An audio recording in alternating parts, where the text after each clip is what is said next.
Bismillahirrahmanirrahim. Assalamualaikum warahmatullahi wabarakatuh. Alhamdulillah wa syukurillah. Puji syukur kehadirat Allah Subhanahu wa taala. Pada kesempatan kali ini Allah masih mengizinkan kita untuk menuntut ilmu. Sebagai umat Islam, menuntut ilmu itu hukumnya wajib, apalagi berkaitan dengan agama. Pada kesempatan kali ini kita sudah memasuki semester 2. Saya, Ibu Rahmayani, guru PAI, akan menjelaskan materi tentang malaikat atau meneladani ketaatan malaikat-malaikatnya Allah Subhanahu wa taala. Yang pertama, siapa sih malaikat itu? Malaikat adalah makhluk Allah, sama seperti kita manusia.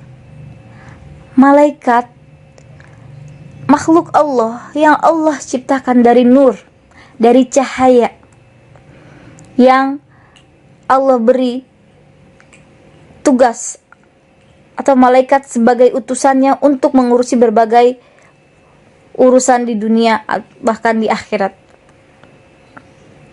Di dalam Quran surat Al-Anbiya ayat 19, yang artinya, dan miliknya siapa yang ada di langit dan di bumi, dan malaikat-malaikat yang di sisinya tidak mempunyai rasa angkuh untuk menyembahnya, dan tidak pula merasa letih. Iman kepada malaikat termasuk rukun iman yang kedua.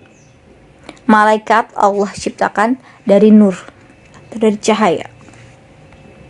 Sifat-sifat malaikat diantaranya yaitu yang pertama, selalu patuh kepada Allah. Kedua, malaikat dapat berubah wujud sesuai kehendak Allah. Yang ketiga, malaikat tidak makan dan tidak minum. Yang keempat, malaikat tidak memiliki jenis kelamin. Yang kelima, malaikat tidak pernah letih dan tidak pula berhenti beribadah kepada Allah. Malaikat senang dan mengelilingi majelis zikir. Malaikat berdoa bagi hamba yang duduk menunggu sholat berjamaah.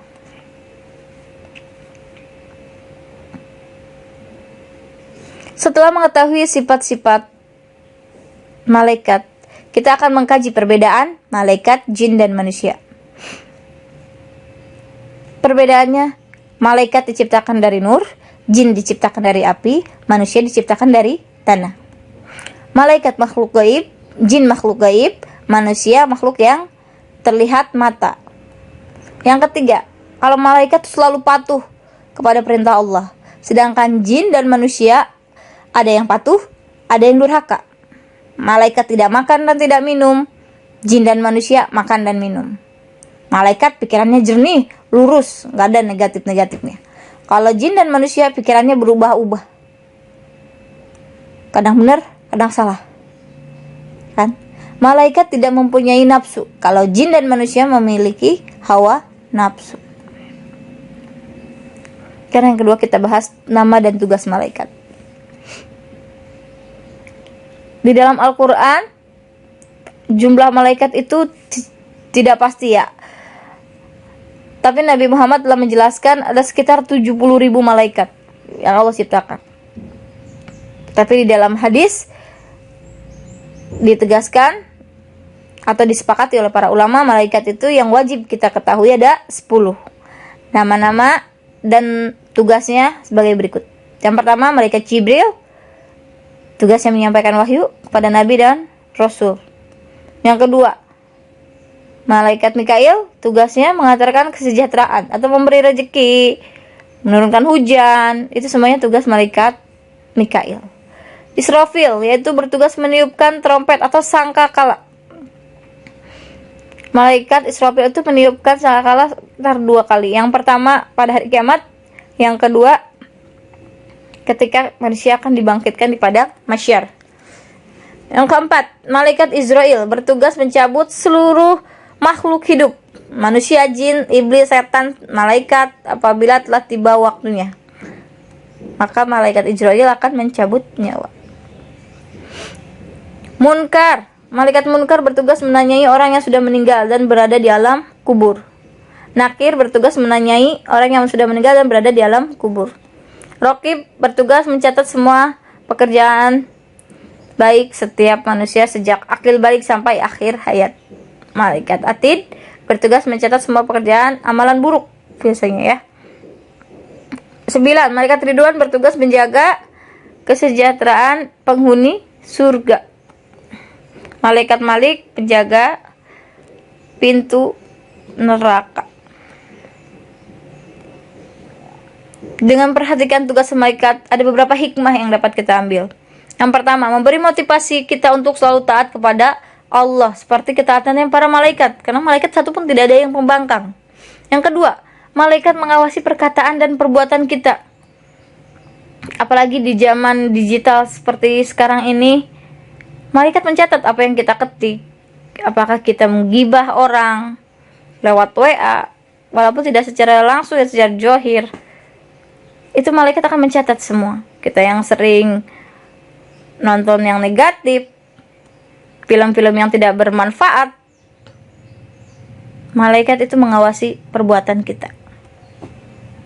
Yang ketiga, memberi rasa optimis untuk selalu berusaha karena Allah akan memberi ilmu melalui malaikat Jibril dan memberi rezeki melalui malaikat Mikail. Yang keempat, memotivasi kita untuk selalu beramal soleh, karena bekal itulah yang bawa kita kelak ketika kita meninggal dunia menghadapi pengadilannya Allah.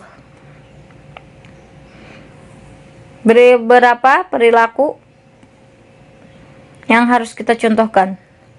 Yang pertama, jika kita beriman kepada malaikat Jibril, berarti kita harus selalu memohon hidayah kepada Allah, bersyukur dengan cara banyak berbagi ilmu, menuntut ilmu.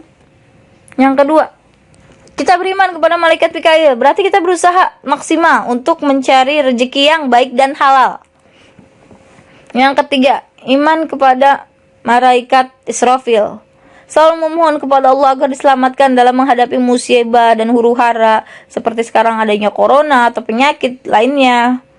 Sampai terjadinya kiamat, pasti umat Islam tidak ingin menyaksikan hari kiamat. Yang keempat, iman kepada malaikat Israel, berusaha mempersiapkan diri untuk menghadapi kematian. Selalu berdoa agar terhindar dari siksaan sakaratul maut ketika ajal menjemput kita. Dalam sujud kita minta sama Allah atau persiapkan diri kita. Karena kita tidak tahu akan wafat seperti apa. Yang jelas kita akan diwafatkan sebagaimana kebiasaan kita. Kalau kita biasa main, insya Allah wafatnya dalam keadaan main. Kita rajin mengaji, insya Allah kita diwafatkan dalam keadaan husnul khotimah, misalnya seperti mengaji, sedang sholat, atau berbakti kepada kedua orang tua, ya, dan lain-lain. Iman kepada malaikat munkar dan nakir, selalu memohon kepada Allah agar dilapangkan di alam kubur dan diringankan dari siksa kubur.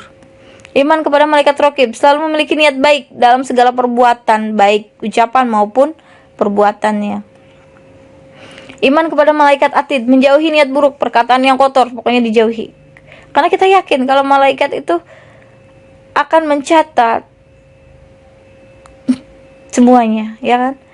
Iman kepada malaikat Ridwan, selalu memohon kepada Allah agar masuk surga dengan aman, menciptakan kedamaian dan ketentraman di dunia ini. Yang terakhir, iman kepada malaikat Malik, selalu memohon kepada Allah agar terhindar dari siksaan api neraka. Oke, demikianlah materi kali ini. Mohon maaf apabila ada kekurangannya. Wabillahi taufiq wal hidayah. Wassalamualaikum warahmatullahi wabarakatuh.